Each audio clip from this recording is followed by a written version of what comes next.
বিসমিল্লাহির রহমানির রহিম। এই টেন্ডেন্সি, এই চিন্তাধারা, এই লজিক আমাদের রমজানের পরবর্তীতে কেন আসেনি?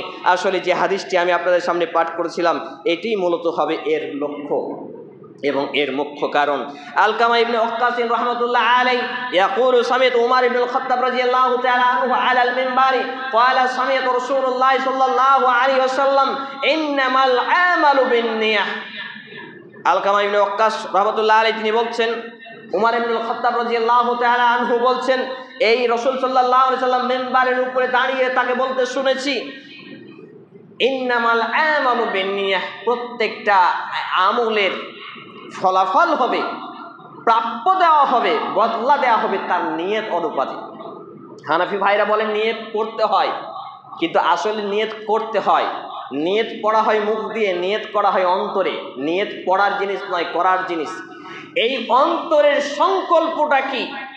আমরা রমজানের বেশিরভাগ লোক রোজা রেখেছি এই জন্য যে দুপুরবেলায় তো রান্না বান্না হবে না, টানা হাসরা করে ওই বাসি পান্তা খেতে হবে, তো যা খেয়ে না খেয়ে কাটিয়ে দিই। এক টেন্ডেন্সি। দুই ছিল, যদি রমজানে রোজা না রাখি তাহলে গোটা গায়ের লোক কি বলবে, এত বড় শরীর নিয়ে সোনা রোজা রাখে না, এই যে টেন্ডেন্সি। এই বিভিন্ন উদ্দেশ্য নিয়ে মানুষ রোজা রেখেছিল বলেই তারা রমজানের পরবর্তী মুহূর্তটাকে পূর্ণাঙ্গরূপে কাজে বাস্তবায়ন করাতে পারছে না এবং কাজে রূপ দিতে পারেনি।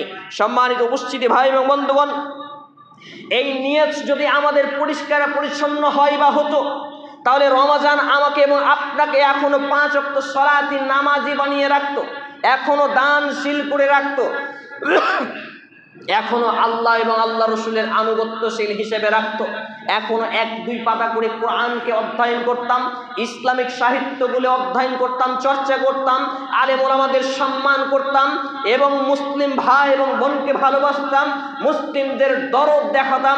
আজকে আমরা বলি ফিলিস্তিনের জন্য অমুক রাষ্ট্র কি করলো, তমুক রাষ্ট্র কি করলো, আরে মিয়া তুমি কি করলে? আমি বলি তুমি তো নিজেই বেঈমান। আমরা প্রত্যেকটা নামাজি সারা বিশ্বের মুসলমানদের জন্য দোয়া করি, জানতে বা অজান্তে। তাশাহুদে বলে বসে আমরা কি বলি? আত্তাহিয়াতু লিল্লাহি ওয়াস সালাওয়াতু ওয়াত তাইয়্যিবাতু আসসালামু আলাইকা আইয়ুহান নবী ওয়া রাহমাতুল্লাহি ওয়া বারাকাতুহু, আসসালামু আলাইনা ওয়া আলা ইবাদিল্লাহিস সালিহিন। এই অংশটা কি? আসসালামু আলাইনা ওয়া আলা ইবাদিল্লাহিস সালিহিন। আল্লাহর আব্দ বান্দা গোলামদের যারা আমলে সলেহ, অন্তত পক্ষে 5 ওয়াক্ত নামাজি, এদের জন্য আমরা এই জায়গায় বসে নামাই রে বাঙালি মুসলমান, নামাজ না পড়লে আগে জিহাদের সুশ্রী খুব আছে। সম্মানিত উপস্থিতি ভাই এবং বন্ধুগণ, আবেগকে ছুড়ে ফেলুন, নিয়তকে পরিষ্কার করুন। নিয়ত পরিষ্কার করে আপনার মসজিদে বসে থাকা দুয়াই বিশ্ব জয় করার জন্য ক্ষমতা রাখে।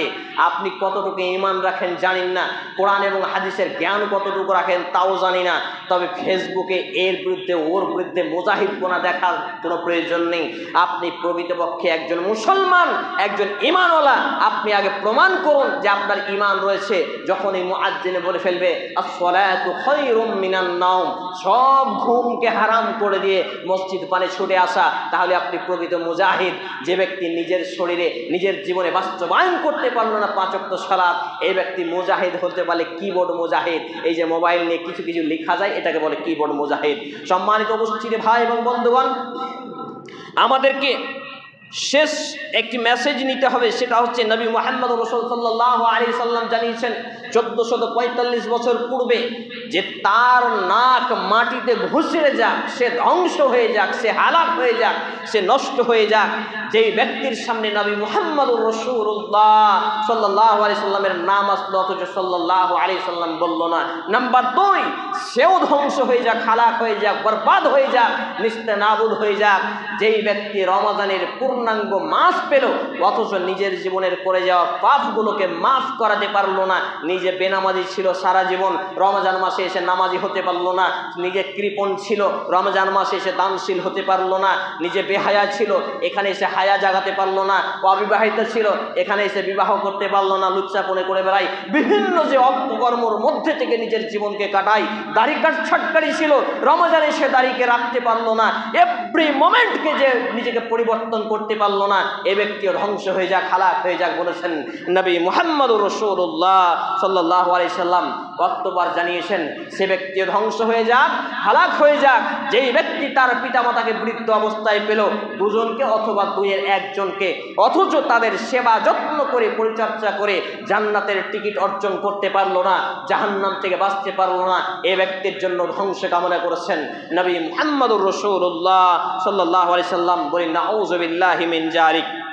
হাদিসটি বর্ণিত হয়েছে সহিহুল জামি আস-সগীর গ্রন্থের হাদিস নাম্বার 3545, মিশকাতুল মাসাবি গ্রন্থের হাদিস নাম্বার 927। এছাড়াও বিভিন্ন গ্রন্থে হাদিসটি রয়েছে। সম্মানিত উপস্থিতি ভাই এবং বন্ধুগণ, আমাকে এবং আপনাকে এখান থেকে মেসেজ নিতে হবে যে অন্তত পক্ষে 3টার প্রতি আমল করলে আমরা নিজেদেরকে তাকওয়াবান বলে প্রমাণিত করতে পারবো।